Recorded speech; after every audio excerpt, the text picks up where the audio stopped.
Assalamualaikum warahmatullahi wabarakatuh. Bismillahirrahmanirrahim. Alhamdulillahirabbil alamin. Wassalatu wassalamu ala sayyidina Muhammadin wa ala alihi wa itratil batihi wa al-batihi wa ashabihi ajmain. Allahumma sholli ala sayyidina Muhammad wa ala ali sayyidina Muhammad. Inna a'tainaka al-kautsar fasholli li rabbika wanhar. Inna syani'aka wal abtar. Jamaah rahimakumullah, kita pertama memunajatkan rasa syukur kepada Allah Subhanahu wa taala atas limpahan nikmat yang telah Allah anugerahkan kepada kita. Rasa syukur kemudian akan menjadikan kita sadar sebagai hamba Allah. Rasa syukur itu merupakan perintah Allah. Syukur itu perintah Allah kepada kita sebagai hambanya. Wa ta'adzana rabbukum la in syakartum.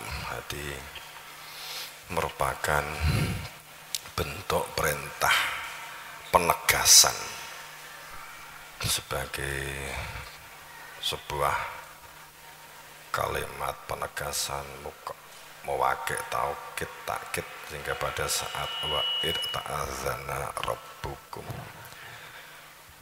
Kenapa dikatakan ta'adzana rabbukum? Makna Rabb itu sistem, makna Rabb itu satu cara Tuhan untuk tersampaikannya wahyu, tersampaikannya berita-berita kebenaran al-haq. Itu ta'adzana rabbukum. Ta'adzana, taknya itu mewujudkan dari adanya pelaku. Adanya pelaku adzan, ada pelaku seruan, ada pelaku pemberitahuan, ada pelaku penguatan, menunjukkan dengan sebenarnya. Ta'adzana rabbukum, saat seruan sangat kuat, sang penyeru menyampaikan rabbukum. Saat cuman kalau kamu membaca tafsirnya kan permakluman, saat Tuhanmu memaklumkan gitu ya. Tapi mana adzan itu seruan. Makanya kan kalau sholat kan adzan terus nganggu geden-gedenan speaker, dur-duran speaker gitu. Ta'adzana rabbukum, seruan sangat kuat Tuhanmu. Perihal Tuhanmu, Tuhan gak ngejawantah maka membuat wakil, maka disebut Rabb. Tuhan gak ngejawantah mula duwe wakil. Seruan tentang Tuhanmu, untuk menuju Tuhanmu, dengan sistem Tuhanmu, dengan cara Tuhanmu, itu ada utusan. Saat demikian maka tempatkan manggono ndek nggone wong sing syukur, wong sing pinter syukur. La in syakartum, tenanano, nganggo lam nganggo in. La in syakartum, tenanano, aja sembrono, aja ngawur. La in syakartum, kalau kamu begitu maka kowe mesti bakal Allah beri tambahan nikmat. Ta'adzana akan ditambah-tambah. Ta'adzana la azidanakum, teman-teman ditambah. Lah sing butuh di catatan itu kan syukurnya itu. Syukur ki perilaku hamba, mereka yang nyegoro, lapang dada, ora gampang ngamuk, ora gampang nesu, orang yang jembeng kuping, orang yang jembeng mata, sehingga dikatakan saben-saben menungso min butu min keluar saka min butu ummahatikum, metu saka perute ibunya masing-masing itu tidak mengetahui apa-apa, ora roh apa-apa. Maka kemudian Allah menjadikan adanya telinga supaya mendengar, supaya mencermati. Allah memberikan mata supaya dapat mengamati, menganalisa. Wal afidah, Allah memberikan utek supaya iso mikir, supaya iso nalar, supaya iso ngambil sikap, supaya iso mengambil rasional, supaya ngambil logikane, supaya valid, supaya objektif. Nika ja'alalakum sam'a wal absara idah la'alakum taskurun, supaya kowe iki terus manggon di nggone wong kang syukur, mesti tambah. Wong nek gelem nganggo kupinge itu akan nambah, wong nek gelem nganggo mripate itu akan terus menambah. Saat kuping karo mripat tinggu, afidahnya juga dipakai. Saya tadi jalan dengan ibunya anak-anak, dengan ibunya Mas Ari, kemudian berangkat. Cerita, saya tuh sampai lupa saking lamanya diingatkan bahwa iki kan wis gane udan Bapak. Itu suket ki nek tumbuh pada tetap tumbuh saat nggak ada hujan. Itu di radio itu ada ungkapannya, katanya antioksidan tinggi, disinfektan tinggi. Oh iya, aku lali Bu, bener. Jadi contohkan.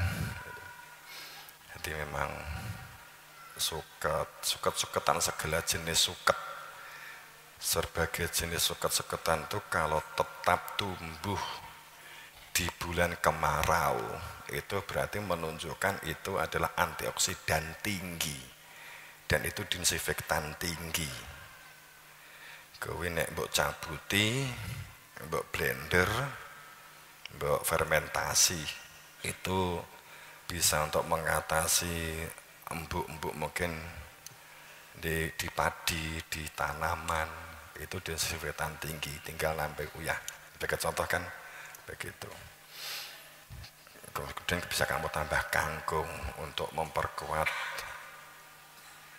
pemusnahan bakterinya dan pengembangan bakteri positif. Itu mengandung asam amino tinggi saat itu diproses, di fermentasi. Itu kan contoh-contoh hasil demikian. Lagi nek gelem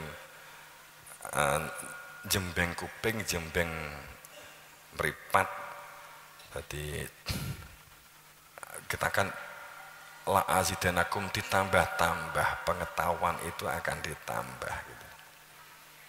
Sebenarnya kan kita kan nggak pernah memprediksi.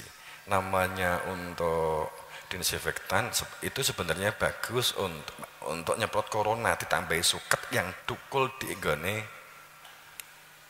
bebas, tukul di tanah yang toko itu sembarang tuh suket, sembarang suket.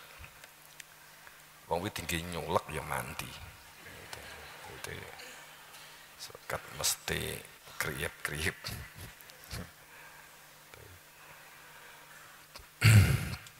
Itu di fermentasi. Kedua, salawat salam pada junjungan kita Rasulullah Sallallahu Alaihi Wasallam. Semoga dalam syafaat, dalam keterbimbingannya, yang keberadaannya sebagai nadhiron ya, yang nanti kita akan ulas-ulas di lanjutannya. Bahwa saat ini kita di situasi dan kondisi ini banyak mungkin karena pumpung apa PSBB ini dibuka langsung bek ya. PSBB saat kita menghadapi situasi dan kondisi yang saat ini itu ada kepanikan, sing gak panik ya dipanik ya kudu berlaku sok panik, karena akhirnya kan begitu, pura-pura panik. Saya itu kan nggak begitu, saya nggak kerasan gunakan masker, itu saya itu nggak kerasan. Ini jangan-jangan kan kudu ini kan maskeran, saya itu nggak kerasan masker, tapi enek tamu ya maskeran gitu. Pemenang tamunya ke dinas, ke kepolisian ya maskeran, saya itu nggak begitu kerasan. Cuman masalahnya kini diceritanya engko gak gelem maskeran tukaran engko gak situ lah. bertentangan karo protokol gitu ya. Ini saya itu beli masker impor. Saya mendatangkan masker dari London. Saya beli 3. Nah itu sing regane piro? 3 jutaan itu loh. Kemudian saya ke tempat teman, maksudnya jadi teman kita di SMA. Coba aku pengen delok mikroskop, tak mikroskop. Ternyata masker sing regane larang pun itu saat di mikroskop bolongannya gede-gede. Terus saya bawa masker yang beli di pinggir jalan itu sama istri saya beli masker. Terus tak mikroskop, wah gede-gede banget kayak. Terus saya berpikir kira-kira virus itu sepiro ya ukurannya dengan dilihat mikroskop. Itu kemudian kita mencari perbandingan.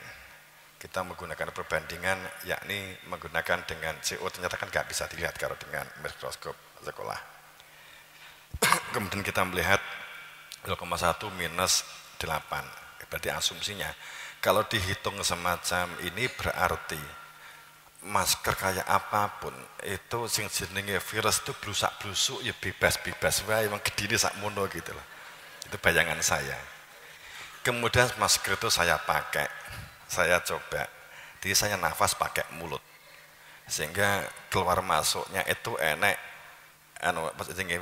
mangkring. Idune kan mangkring. Menurut kita enggak ada.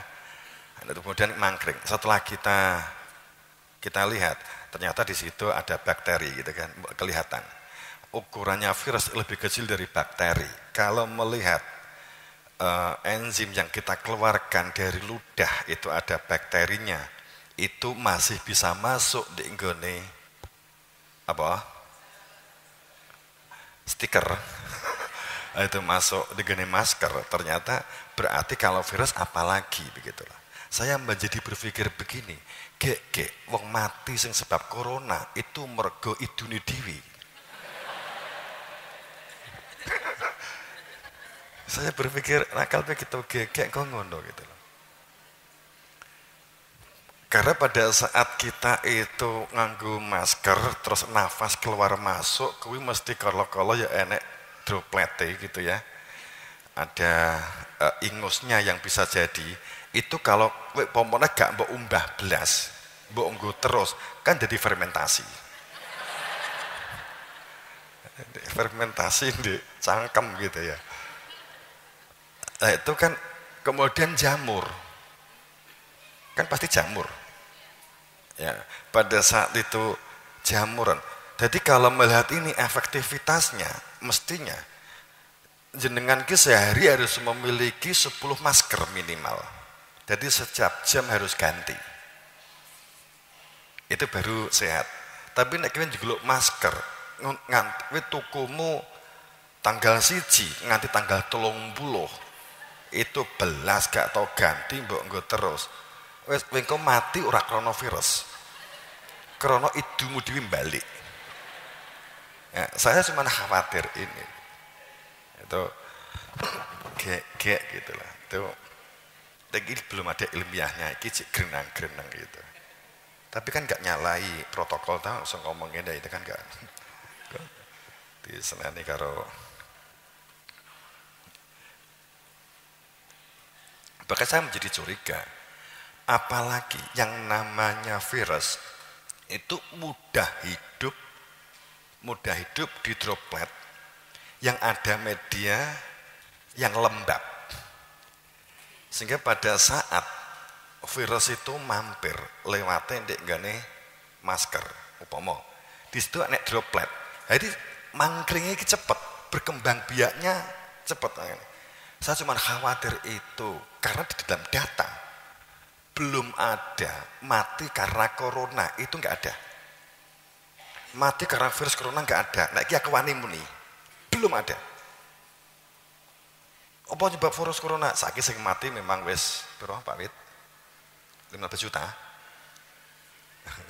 15.000 ya. Dunia. Nggak ada. Cuman matinya itu karena dia duwe kencing manis, duwe ginjal, yang niku ginjal wong duwe penyakit ginjal, duwe pernafasan, sakit nafas, ada story atau ada sejarah dia pengidap penyakit sebelum kena virus. Saat kena virus itu cepat berkembang. Sehingga pada dasarnya orang itu pada saat kena adanya virus corona itu karena yang dibungkus protein, kemudian yang membungkus itu adalah lemak yang rusak, proteinnya menjadi rusak. Nah ini cuman tebel dan ini cepat sekali berkembang dengan sel tunggalnya. Nah, pada saat dia nggak pakai lanang wedok, dia dapat berkembang tanpa perkawinan. Kalau melihat hal demikian, pada saat kita secara logika memang dia dapat ditindas dengan bakteri baik, dengan bakteri-bakteri yang bisa disinfektan yang baik. Maka tadi suket tampaknya bisa saat kita tetesi dengan yang namanya nutritan itu langsung rusak gitu ya, langsung rusak. Jadi ini kalau kena hubungan wae wis rusak gitu. Jadi seharusnya kalau kita memahami virus ini secara baik, kita nggak perlu panik walaupun kita bukan berarti sembrono. Bukan berarti kita sembrono. Jadi kalau kita mengenai sebuah virus yang diobati, seharusnya kalau Anda punya sejarah sakit darah tinggi, maka atau punya sakit gula, punya sakit ginjal, maka sembuhkan itu. Nggak usah bingung virusnya, sembuhkan itu. Untuk menyembuhkan gulanya, untuk menyembuhkan saluran pernafasannya. Jadi tidak sembrono hal ini saat infeksi usus, tipes, infeksi tenggorokan, radang tenggorokan. Itu kalau itu terkena virus, karena yang namanya radang itu berarti infeksi, maka virus itu langsung bersentuhan dengan luka, itu mudah berkembang. Maka yang disembuhkan sebetulnya adalah lukanya itu. Virus tidak akan menambah luka, tapi virus itu akan menguasai luka itu dan bisa menggerogoti lewat sakit. Kan itu sebenarnya yang disembuhkan adalah sakit-sakitnya itu. Kalau digunakan pemetaan, jamaah atau masyarakat ini dapat digunakan pemetaan, diidentifikasi di pemetaan sakit-sakitnya, maka tugas kesehatan, tugas masyarakat memberikan satu informasi kepada masyarakat untuk menyembuhkan sakit-sakit yang sedang diderita, itu yang pokok mestinya. Itu logika wong awam gitu ya. Itu logika awam. Nah, itu serang virus, kita musuh kira ketok, kita perang karo virus, tapi kowe iki jek ngindap darah tinggi, ya tetep ora kena virus panggah nesuan. Kowe nek lara ginjal mbok ora kena virus, ya panggah cuci darah, kan gitu ta? Itu. Jadi virus sebenarnya sudah melakukan pemilahan. Orang yang kena gula itu cenderung pemalas, leres, gampang aras-arasan, dan memang nggak bisa bekerja keras. Dan virus ini cenderung menyerang yang walaupun datanya dikatakan 40, tapi banyak yang meninggal karena di atas 50 atau 60 yang sudah umur. Kemudian walaupun sekarang anak-anak juga banyak, tapi sekali lagi itu yang diperhatikan kita itu adalah masalah imun, meningkatkan imun. Walaupun kamu gak sakit, yang butuh kita perhatikan itu imun. Imun yang terbaik satu, istirahat yang cukup. Tapi kalau istirahat terlalu cukup juga menjadi imun yang gak baik, gitu ya. Turu koyok kebu nganti 12 jam sedina, kena virus cepet, gitu ya. Virus itu nyerang pemalas. Jadi artinya bahwa kalau kita nggak menggunakan lockdown atau PSBB, kita menggunakan sistem terbuka, transparan, katanya begitu. Jadi nikmati aja. Umpamanya gitu, seleksi alam orang sering mengatakan, itu janjane malah nggak ngerepoti awake dhewe. Nek wis tuwek ya sadana wis tuwek, nek kena virus mati ora apa-apa, ngono wae enak. Kan itu. Sing penting nek mati siap. Itu mungkin lebih logis, nggak kebingungan, ekonominya kan menjadi mawut kebingungan. Kemudian kalau dia kena gula, kalau kena gula punya sejarah gula, tapi sekarang sudah nggak sakit, nggak perlu khawatir, enggak. Kalau pernah pesakit jantung, tapi kalau jantung itu sudah disembuhkan, enggak. Jantung itu kalau kamu punya sakit jantung, maka yang diperlukan kamu makan yang diperbanyak sayur. Makan sayur dan kemudian syukur ada yang kamu fermentasi sayur itu. Tambah no suket. Ojo langsung engko dadi wedhus. Jadi itu umpamanya kangkung itu kalau difermentasi itu akan beralih ikatan dengan karbon, itu akan menjadi asam amino. Asam amino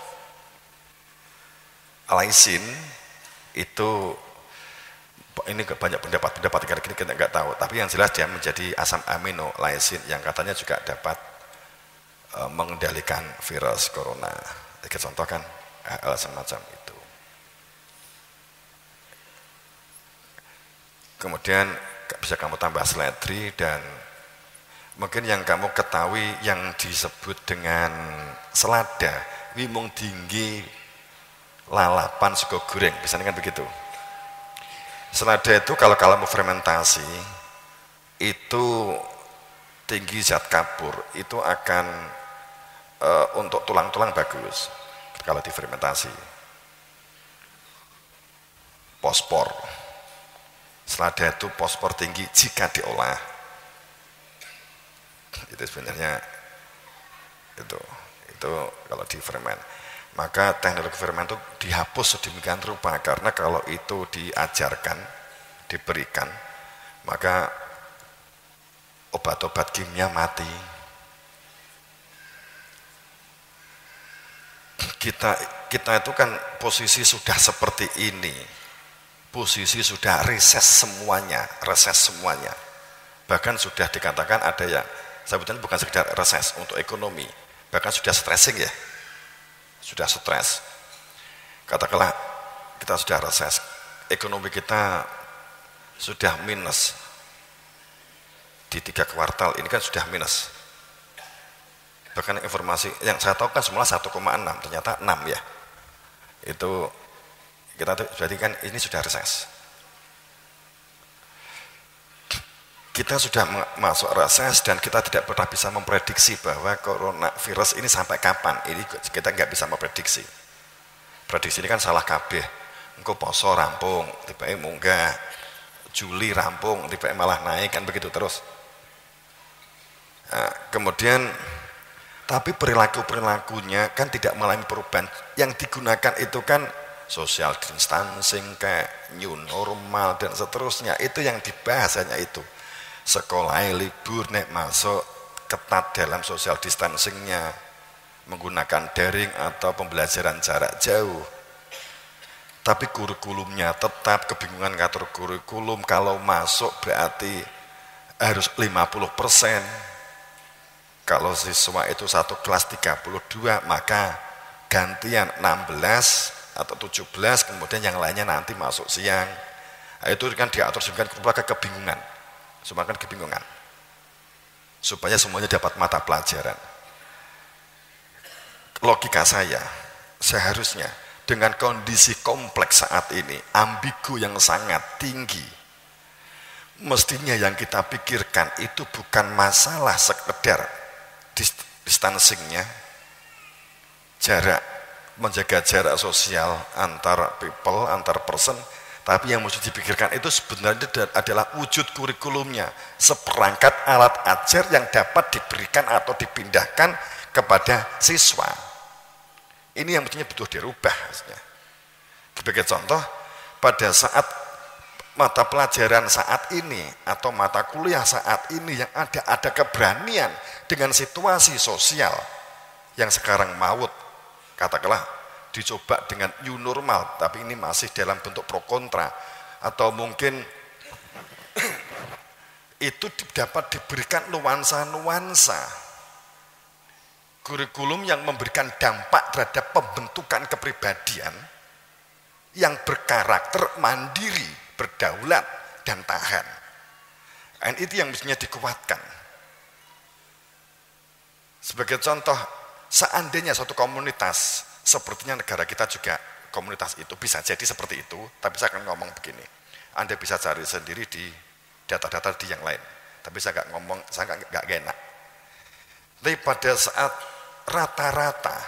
rata-rata produktivitas padi itu di bawah 5 ton per hektar.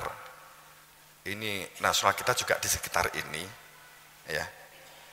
Kamu hitung, kalau kamu duwe lemah, kowe bisnis, saya ngomong bisnis, terus kowe ki duwe lemah, mbok tanduri pari, hasilnya 5 ton atau 4,3 ton per hektar. Karo biayanya nutut enggak? Nutut enggak? Enggak nutut. Jadi utang piro tidak akan menyelesaikan masalah, kamu akan terus ditumpuk dengan hutang. Yang mestinya dilakukan itu peningkatan produktivitas. Artinya ini apa? Rumah tangga itu harus ditingkatkan produktivitasnya. Berarti ini harus ada keterlibatan supaya dia memiliki pengetahuan atau wawasan peningkatan produktivitas produksi. Program ini yang seharusnya dilakukan. Kalau ini ngomong pemerintah, kalau ada rumah tangga yang ternyata produktivitasnya itu hanya 3 ton per hektar, mempeng anggone utang. Itu ya. Engko nek panen, engko tak sauri kan es panen. Lah produksi kowe nek ditakoki wong petani ngono. Mas aku ngambil artone, bro tak ngene tuku bobok tak ngene ngrawat. Engko nek panen tak sauri, kowe biasane oh nggih langsung mbok lungne. Tibake basa panen kowe gak dilungi kowe nesu, kan gitu toh. Sing salah sapa? Kowe sing ngutangi. Gitu. Nek pancen kowe iki ngelungne kudune ya ikhlas. Mergo asumsimu mesti gak iso nyaur gitu loh. Mula takok. Produksimu piro? Pomone wis seprapat atau sebau, produksimu piro? Mestinya seprapat itu mulai ada keuntungan itu jika produksinya itu seprapat itu berarti 125 ru. Itu akan menghasilkan 1000 kintal. Katakanlah demikian atau 1 ton minimal. Katakanlah 700 lah minimal. Itu pekpuk itu. Tapi nek mbok takoki, lah produksimu biasanya piro seprapate? 4 kintal, lumayan kok. Nah, gitu. Wah langsung dibayangkan, bangkrut iki. Jadi ngutangi mesti gak nyaur gitu loh. Lah mungkin negara-negara kono-kono kuwi sing digene media sampai presiden kita golek terobosan rono-rono gak entuk utangan. Itu mergo negara kono do ngitung ngono kuwi. Dadi pemone kowe utang ngerti sing mbok utangi ngerti produksimu lho piro, arepe nyauri lho. Kan itu bisa jadi kan karena itu. Itu kalau kita ngomong ya kita ngomong dalam hal sebuah edukasi itu mestinya pendidikan itu mulai berpikir tentang kurikulum untuk memiliki perilaku karakter mandiri, berdaulat, mandiri, tahan. Mestinya ini.